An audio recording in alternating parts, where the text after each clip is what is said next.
أعوذ بالله من الشيطان الرجيم.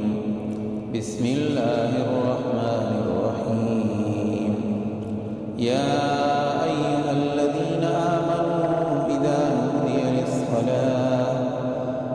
نودي للصلاة من يوم الجمعة فاسعوا إلى ذكر الله وذروا البيع ذلكم خير لكم إن كنتم تعلمون.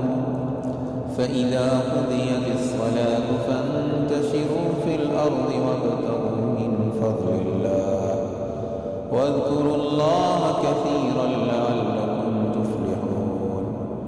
وإذا رأوا تجارة أو لهوا انفضوا إليها وتركوك